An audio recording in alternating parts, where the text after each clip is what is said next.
right, guys, we're back with the Screen Team. We've got one more review to do here in the year 1980, and we're getting ready to review what was the best picture of 1980, and of course, it was Raging Bull.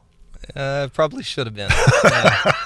But no, it was Ordinary People. Ordinary People, rats. Where are my notes? Who was doing my notes for this? Exactly.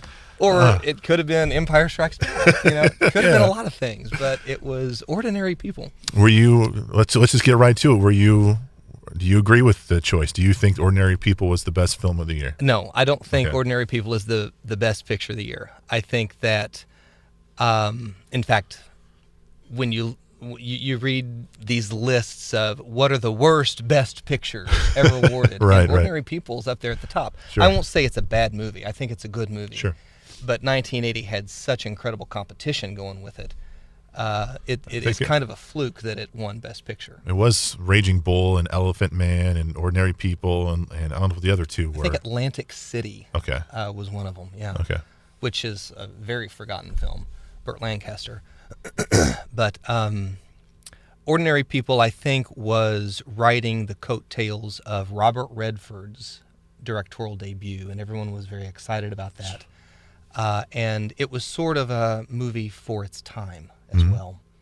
It's suburban period drama, set in current 1980. And it was a popular novel by Judith Guest prior to that. And so I think it just had a lot of momentum. So, I mean, what's going on? Everything seems to be pretty good. We've got mom, we've got dad, we've got the young son.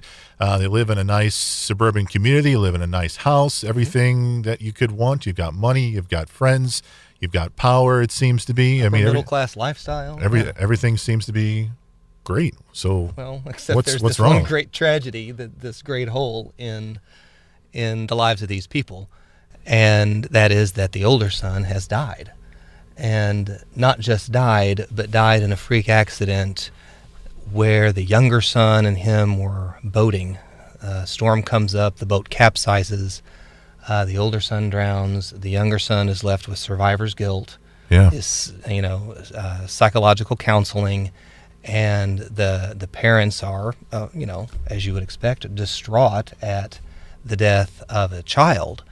But in particular, the mother, played by Mary Tyler Moore, Beth Jarrett is her character's name.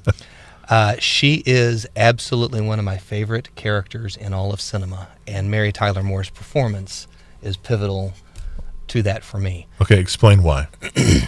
Because I think that Mary Tyler Moore truly understands this role. She is a very selfish, self-centered woman who has probably fought her way to her position in society and married the right man, and she had the 2.5 children, and she's in a nice suburban area north of Chicago, and she's trying to live this life with the country club and the right face and doing all the things that you want to do to keep up with the Joneses.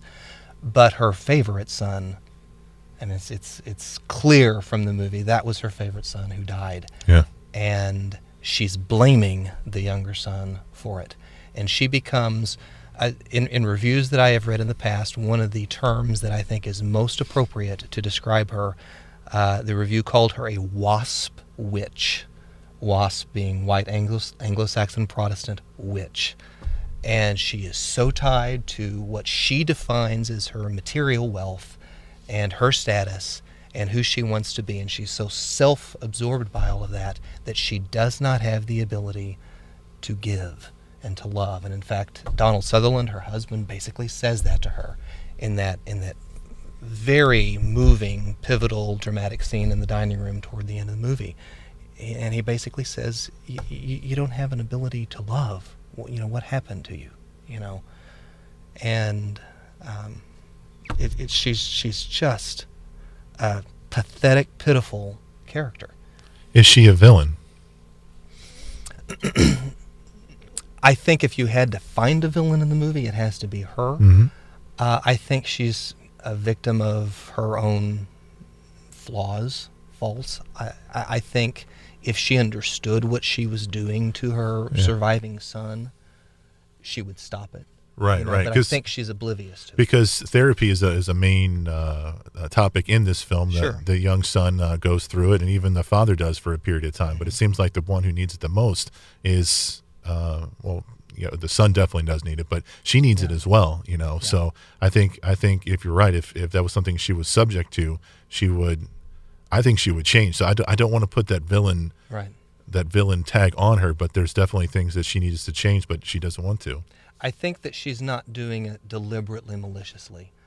I think she's just too in tune with these other things that are important to her, and she's blind to the needs of others. Yeah. But she's a very interesting character to watch. I have a good friend who refuses to watch Ordinary People because he doesn't want to see Mary Tyler Moore play this kind of role. He knows Mary Tyler Moore from the Dick Van Dyke Show, Mary Tyler Moore Show, and she's bubbly and she's happy and she's this comedian. And Mary Tyler Moore is going in a totally different direction in this movie and really showing what her acting chops are. So let me ask you: is that why we didn't see her in more movie roles? Do you think that's why? I mean, maybe so. I think she did a few more, but I can't name any offhand. I can think of just a couple that followed very closely after this one, and they were more dramatic. Okay. But she was highly praised for this one. She was nominated for an Academy Award for Best Picture. I mentioned when we were reviewing Coal Miner's Daughter. It's only because Sissy Spacek won that I'm okay that Mary Tyler Moore didn't. Sure. Because I think she's a very deserving. I make a list. I have this list, a very short list of acting performances in movies that blow me away. And Mary Tyler Moore as Beth Jarrett is on that list. I just love watching that performance. Donald Sutherland's in this as well. He plays the dad, Calvin, I believe is his name. And is he too soft in this? Is his character too soft? Do you think if he was more, I don't want to say stern, but if he had a little bit more control of his household, he could have prevented some of this stuff that happened? Who's to say? I think it's a possibility. Yeah. But I think the relationship that he has developed over the years with his wife is just not going to allow that. I mean, she's clearly the one who's running this household. Sure. Timothy Hutton plays the son. He won the Academy Award for Best Supporting Actor. Very impressive performance from him as well. Let's also talk about Dr. Berger. What a great name. Berger. What a great name. Jed Hirsch plays him.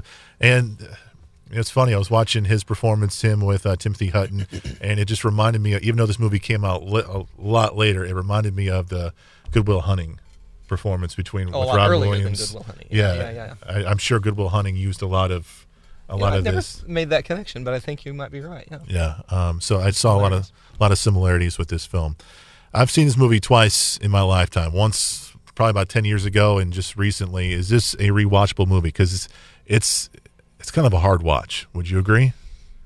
Emotionally. Emotionally, perhaps yes. I think once you know what you're watching the second time through, for me, as I said, I just really dig looking at those character study kind of roles, and you've got a couple of really great characters in this show.